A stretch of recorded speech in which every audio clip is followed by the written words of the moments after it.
Good afternoon. Appreciate everybody being here today. Today I want to provide you an update on what we call Operation Meteor Strike, which is a joint investigation into suspected labor trafficking at a Huntsville business. But before we talk about this operation, I want to talk to you about where this investigation began. It began with one person making the decision to speak up. That report gave our strike team, which is an acronym for Special Task Force Rescuing and Investigating Kid Exploitation, the opportunity to ask questions, gather information, and follow the evidence. And as the investigation developed, we brought in our federal and state partners. Together, we worked to build a case and determine what was happening.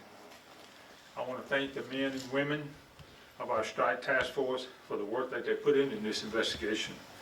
I also want to thank our partners who assisted us. The FBI Birmingham Field Office, Homeland Security Investigation, Internal Revenue Service, Alabama Law Enforcement Agency, Madison County Sheriff's Office, Madison County District Attorney's Office, and Fortify, Alabama. Investigations like this take time. They take patience, and they take agencies willing to work together and follow the evidence wherever it may lead. And that's what happened here. One person had the courage to speak up, and because they did, law enforcement had the opportunity to act. I'm proud of the work our officers and our partner agencies have done, and we will continue to follow the evidence and do our part to hold the responsible accountable. With that, I'd like to turn it over to Officer Chase Baker with the Strike Task Force, who will provide more details about the investigation and Operation Meteor Strike. Thank you.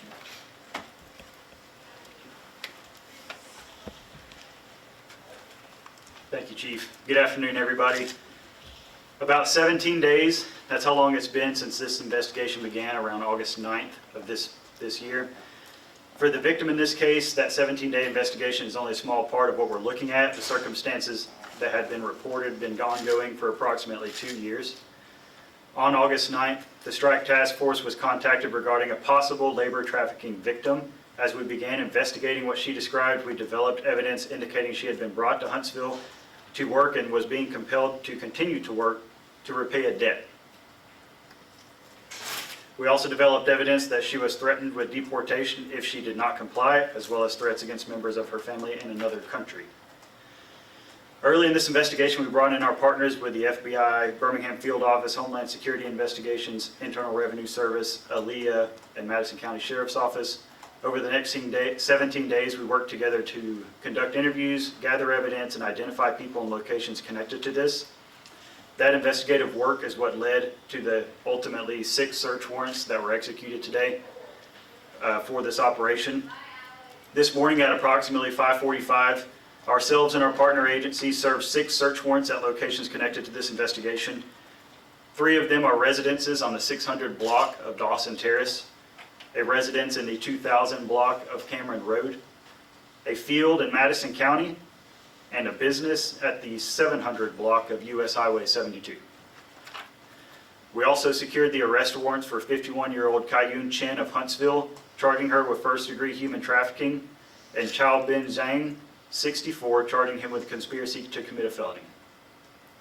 Baudilio Ordonez Gomez, 44 of Huntsville, has also been arrested and charged with conspiracy to commit a crime.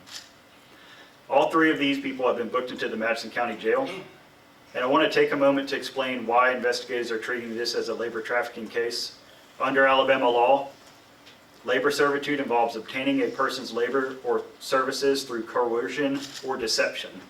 In this case, we developed evidence that the victim was being compelled to work to repay a debt and was threatened if she did not comply. These circumstances also involve the possibility of her immigration status being used as a way to coerce her into working.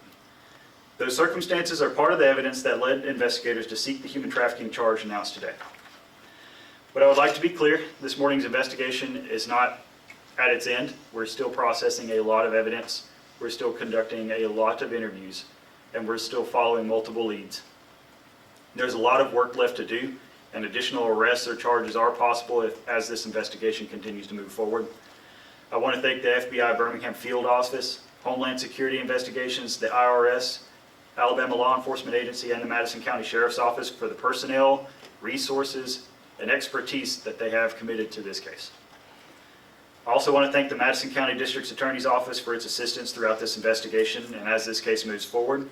And I would like to recognize Fortify Alabama for the work that they do supporting victims of human trafficking, helping provide food, clothing, and a safe place to stay when someone is removed from one of these situations. This has been a collaborative investigation from early on, and that cooperation will continue. The charge announced today is an accusation, and Chen is presumed innocent unless and until proven guilty. And at this time, I'll turn it over to the FBI Birmingham Special Agent in Charge, David Fitzgibbons, who will speak about the FBI's role in this investigation and the federal resources involved in this operation. All right. Thank you, Officer Baker. Good afternoon. My name is Dave Fitzgibbons. I'm the Special Agent in charge of the FBI Birmingham Field Office. First off, I want to thank Chief Giles for having us here today. And we're here to talk about Operation Meteor Strike and the impact it has on our community and the resounding success that was achieved today through the coordination and commitment of many partners, many of whom were here today, but most importantly, many men and women that were out there all day today on this operation. And it's to keep our community safe and to protect the American people and uphold the Constitution of the United States. I'm proud of our North Alabama Child Exploitation and Human Trafficking Task Force and their commitment to partnerships. The FBI will always stand shoulder to shoulder with our partners to crush violent crime and protect the community. For the FBI, this is part of a larger national initiative called Operation Summer Heat, where we've surged nationally several resources across the country to crush violent crime, and we're seeing some significant dips in violent crime nationally.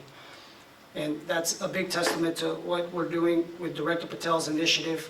Partly of what we do right here in this community, our director pushed 1,000 agents and analysts from the National Capital Region to field offices, and that has a positive impact right here in North Alabama. We've benefited significantly, but most importantly, our community's benefited.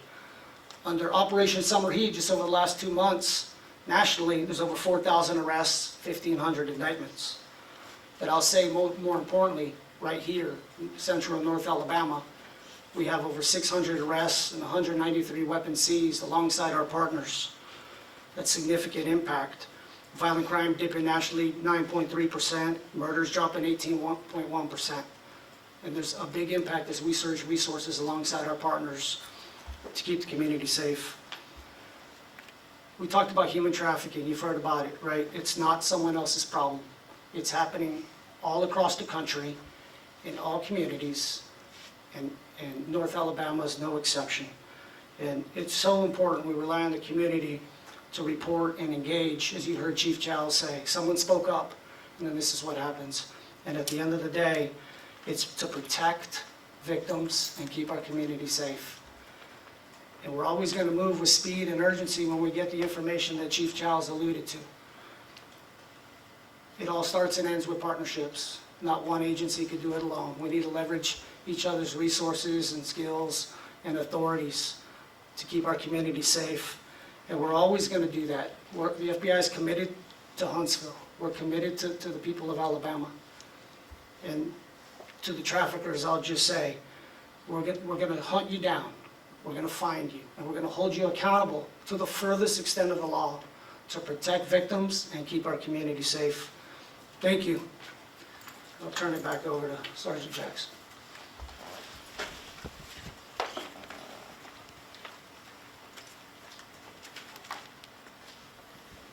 Thank you, Special Agent.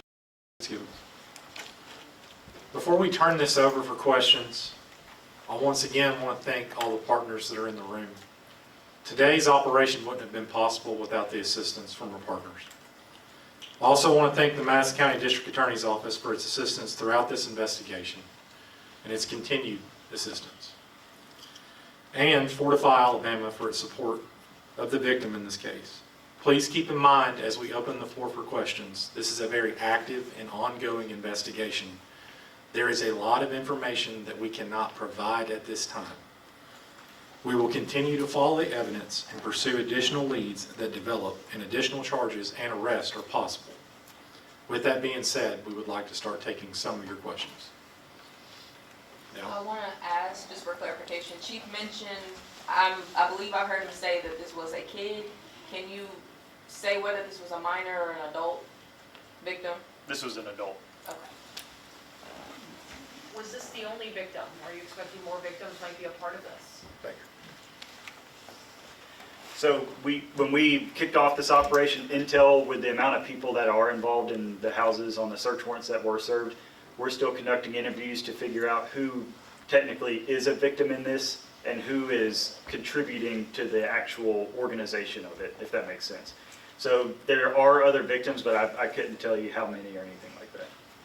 Are there believed to be additional residences involved in this investigation? I have no reason to believe that at this time.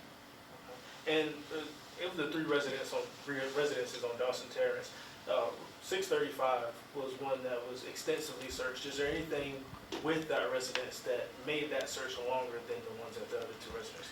That's a good question. It's possible, but since the investigation is so early, I can't relay any information on that yet. What's the connection between the 3 people arrested in terms of the business itself? So there's a nexus there that we investigated due to how new that information is, and this also encompasses 3 different languages, so there's a lot of interpreters on scene.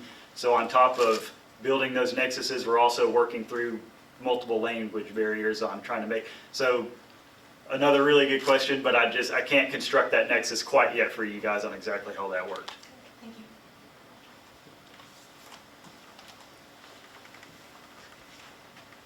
thank you for your time. We believe it was important to share with our community the news of what the operation led to today.